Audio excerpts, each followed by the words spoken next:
الحمد لله رب العالمين والعاقبة للمتقين ولا عدوان إلا على الظالمين. اللهم صل صلاة تخرجنا بها من ظلمات الجهل والوهم وتكرمنا بها بنور العلم والفهم وتوضح لنا بها ما أشكل إنك تعلم ولا نعلم إنك أنت علام الغيوب. سبحانك لا علم لنا إلا ما علمتنا إنك أنت العليم الحكيم. ولا حول ولا قوة إلا بالله العلي العظيم. قال شيخ المؤلف رحمه الله تعالى ونفعنا به وبركات علومه وبكم بدارين آمين. بسم الله الرحمن الرحيم. مقدمة. الأساس الأول التيسير ورفع الحرج. الأساس الثاني تحقيق مصالح الناس جميعا. الأساس الثالث تحقيق العدل بين الناس. Para kiai, para alim ulama, para asatizah, pada kesempatan pagi hari ini insyaallah saya akan sedikit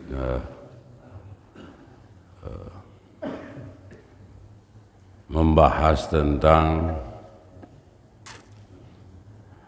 landasan-landasan dasar daripada agama yang kita yakini kebenarannya ini. Ma ja'alallahu fid dini min haraj.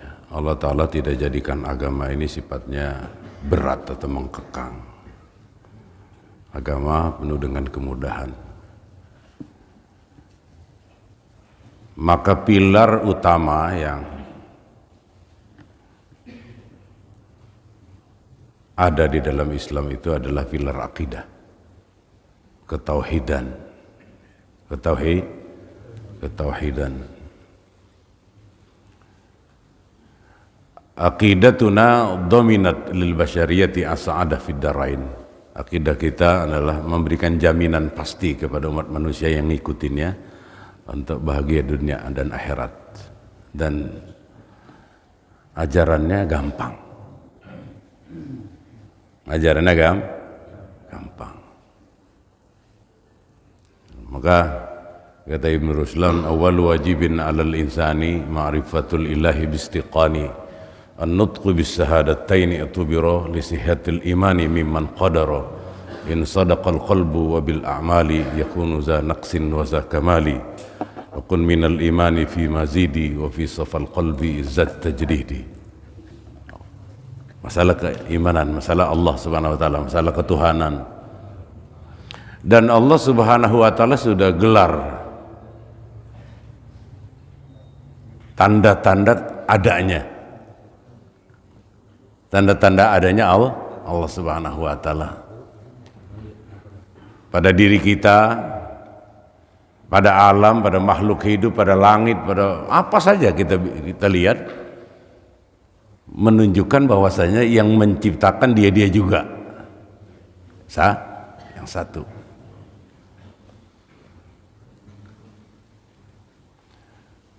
Menciptakan langit, menciptakan gunung, menciptakan laut, ujung-ujungannya dia yang menciptakan. Menciptakan kunyuk sekalipun, Masya Allah. Nah, akhirnya kita kembali kepada Subhanallah. Tidak ada yang lain. Kalau ada dua pencipta, maka akan berempes dia. Lau kana fihi alihatan lafasadata. Kalau ada dua Tuhan, yang satu ngasih jodoh, yang satu kagak lah, bisa berantem kita. Gitu. Berabe. Maka mengenal Allah Subhanahu wa taala. Qul huwallahu ahad, Allahus samad, lam yalid wa lam yulad. Sudah mantap. Laisa kamitslihi syai'un, udah jelas. Dan kalau ada ayat-ayat yang menunjukkan kepada barang yang baru, seperti apa? Tangan. Seperti tangan. Kalau kita tanya Allah Ta'ala tangannya bagaimana? Bukan tangan, arti kekuasaannya. Tangan itu diartikan kekuasaan. Allah Ta'ala turun dari langit, jelek, bukan. rahmat Allah yang turun dari langit. Itu apa nih, ahli sunnah wal jamaah senantiasa mentakwil yang pas artinya.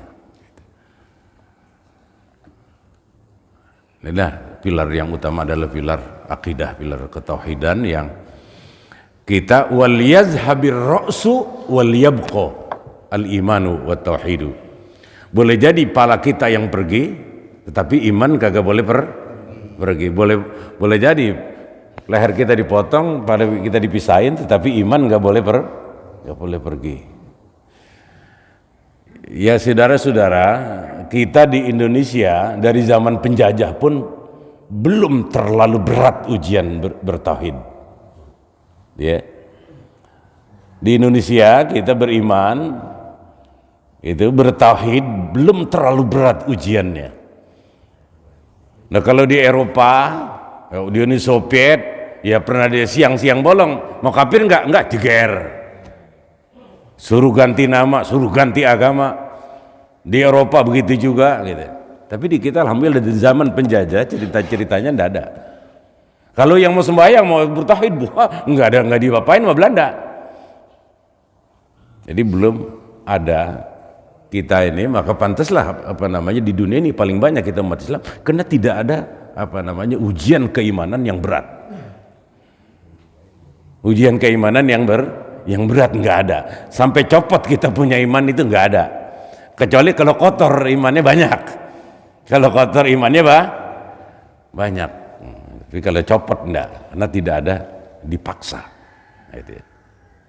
Alhamdulillah dari sekian banyak umat Islam di dunia, kita paling banyak karena tidak ada ujian keimanan yang berat. Sampai ganti nama Mahkamah Taftish, ganti nama semuanya, enggak ditembak, enggak ada. Maka untuk kita mempertahankan tauhid adalah dalam perjalanan saja. Dalam perjalanan kadang-kadang tauhid kita lagi naik, kadang-kadang turun, kadang-kadang hampir mau tipis, kadang-kadang hampir mau hilang, kadang-kadang hampir mau hilang. Kata Nabi sallallahu alaihi wasallam, la yazni zani wa huwa mu'min. Artinya ketika seseorang yang beriman lalu lagi berzina, ketika itu lagi copot dia punya imannya. Ketika itu lagi copot dia punya imannya. Nah, kalau dia mati saat itulah berabilah. Begitulah ya Sri Sarik wa huwa mu'min. Ketika lagi mencuri, nah itu imannya lagi copot. Gitu. Ini pilar tauhid lah yang terus kita kaji. Kemudian yang kedua, pilar syariah. Pilar syariah ini aturan fikih.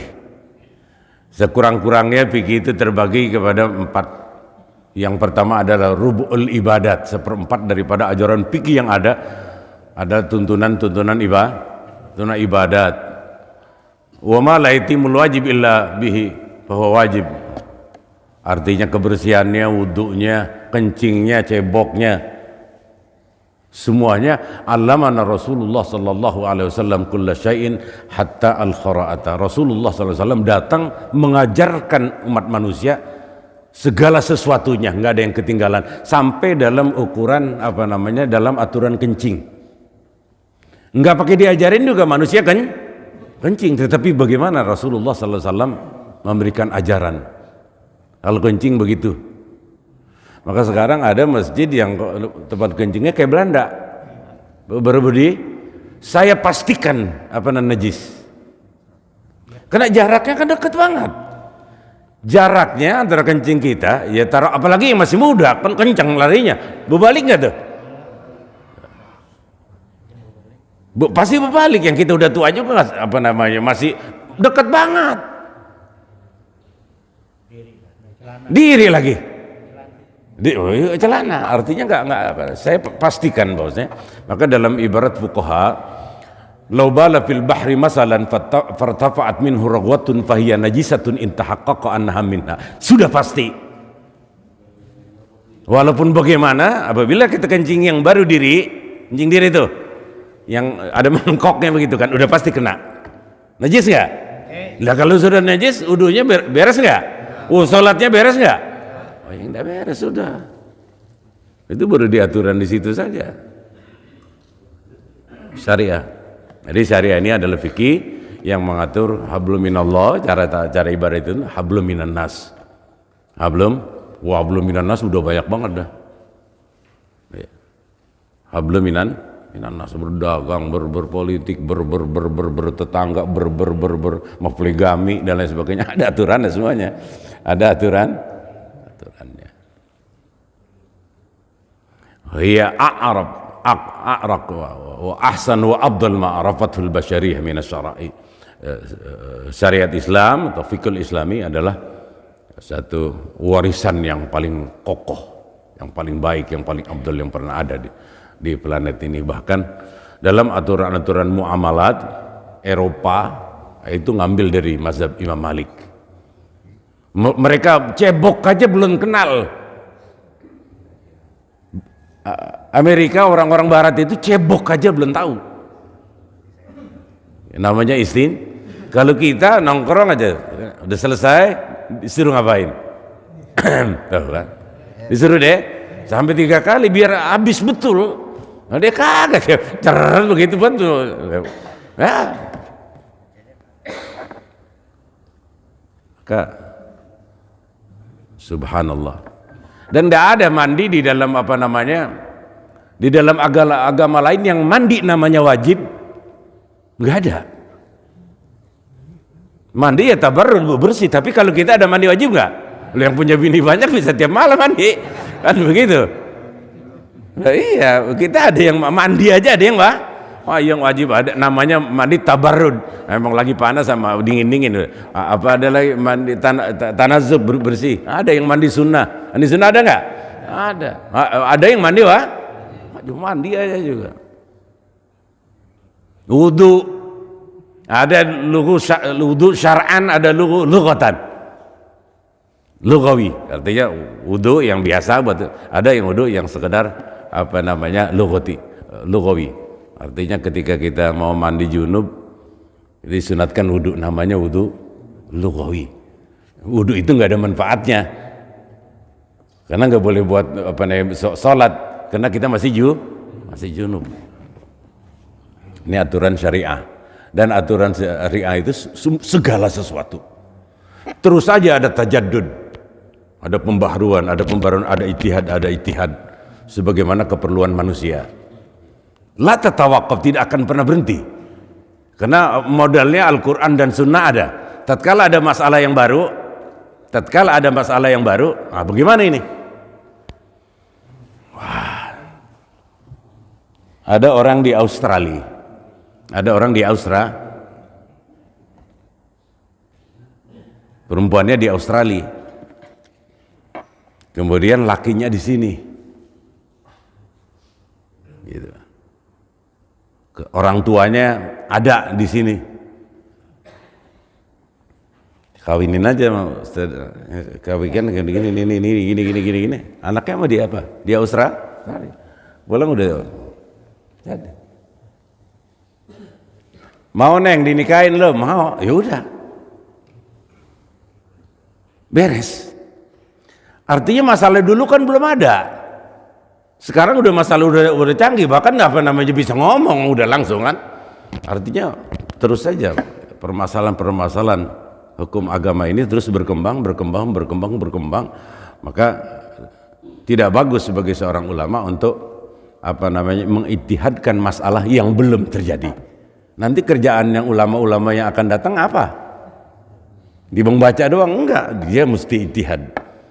Taharral istibahi tahirin binajisin walau lil a'maqadiri. Bahkan bukan saja seorang kiai ataupun seorang ulama, seorang buta pun boleh berijtihad. Ada dua ember. Satu ada anjing lewat. Tadi katanya anjing ada yang minum, ada ember yang satu. Ini orang yang memakai air orang buta. Lah ya bagaimana? Berhak dia ijtihad, dia repe-repe itu bibir embernya. Oh, yang ini ada bahasanya. Nah, ini yang diminum anjing, buang. Nah, ini dipakai. Ijtihad namanya. Nggak perlu nanya siapa-siapa. Orang buta sekalipun, apalagi masih pada melek. Boleh ijtihad dalam masalah. Maka al-umur tatajaddad, perkara-perkara hukum dan lain sebagainya akan ada yang baru berkembang dan ulama Islam berhak untuk memberikan ijtihad. Maka boleh jadi terjadi ijtihad para ulama di Indonesia berbeda dengan ada yang di Mesir, dengan ada yang di Saudi Arabia kalau permasalahan-permasalahan menyangkut masalah setempat. Sampai sekarang orang Saudi Arabia hampir merata bahwasanya bedug itu haram. Dia pikir bedug itu buat manggil orang sholat. Enggak, bedug itu hanya iklan memasuk waktu, bukan manggil sholat. Sholat mau tetap azan enggak? Tetap azan. Mereka enggak tahu, dia kata bedug itu buat manggil orang sholat. Padahal bedug itu hanya untuk menundukkan masalah waktu. Dulu masih zaman dulu, kalau belum ada bedug Haji Ahmad namanya di Pangkalan Jati, itu belum berbuka kita, gitu, belum azan, bedug. Maka beda ijtihad ulama-ulama di Indonesia dengan di Arab Saudi, gitu. Itu yang menyangkut masalah al-fiqhul islami. Al-fiqhul islami. Tadi ibadat, kemudian fikul islami secara umum, fikul islami secara dan kita artinya yang dulu belum belum banyak kita mengenal artinya khilafiyah. Hampir kena di kita ya paling ada 1-2, ada Muhammadiyah dan sebagainya. Kalau sekarang mah hampir udah merata masalah khilafiyah yang tidak bisa kita tutupin. Masalah khilafiyah nggak bisa kita tutupin. Nah, ada yang baca bismillah, ada yang kagak, ada yang ngotot, ada yang kunut, ada yang kagak, dan lain sebagainya. Bagaimana kita menyikapinya? Ya, tentunya jawabannya ada di majelis taklim. Jawabannya ada di majelis taklim. Kita dikasih tahu baju gimana baca Fatihah, ada yang baca, ada yang sir dan lain sebagainya, ada yang kunut, ada yang kagak dan lain sebagainya. Semuanya artinya kita sampai kepada satu keterangan bahwasanya nata'awan fi mattafaqna alaih wa yazuru ba'duna ba'dan fi makhtalafna fi. Hal-hal yang sepakat sangat banyak, hal-hal yang sepakat sangat hilaf adalah sedikit. Marilah kita saling tolong menolong, saling legowo di dalam menyikapi hal-hal tersebut. Jangan lalu debat kusir akhirnya pakai pada berantem, pada ribut, pada sesat dan lain sebagainya. Kullu ahadin yu'khazu wa yuraddu min kalamihi illa al-ma'sum sallallahu alaihi wasallam. Semua siapa saja ulama mau dari mana bisa iya bisa tidak, kecuali omongan Nabi kita Muhammad sallallahu alaihi wasallam, illal ma'sum sallallahu alaihi wasallam. Wa kullu ma jaa anis salaf ridwanullah alaihim muwafiqan lil kitab wa sunnah qabilna. Yang datang daripada fatwa ulama-ulama tepat dengan Alkitab dan sunnah, iya. Wa illa, kalau tidak, fa kitabullahi wa sunnatu rasulihi aula bil ittiba. Maka Al-Quran dengan pemahaman yang benar, sunnah dengan pemahaman yang benar, itulah yang mesti diikuti. Karena apabila Islam sudah qala fulan, maka akan tambah jauh kita daripada Islam. Jadi pilar utama adalah akidah, dan ini terus harus kita pupuk, terus harus ada kajiannya. Kemudian pilar syariah yang mengatur hablum minallah dan hablum minnas. Dan yang ketiga adalah pilar akhlak. Secakap apa dia punya tauhid, kalau akhlaknya bobrok, iya bobrok. Secakap apa dia punya fikihnya, dia punya ibadatnya, kalau akhlaknya bobrok ya bobrok. Maka 3 in 1, tidak bisa dipisahkan. Dia akidahnya bagus, ya mesti tauhid fikihnya bagus, mestilah akhlaknya juga bagus.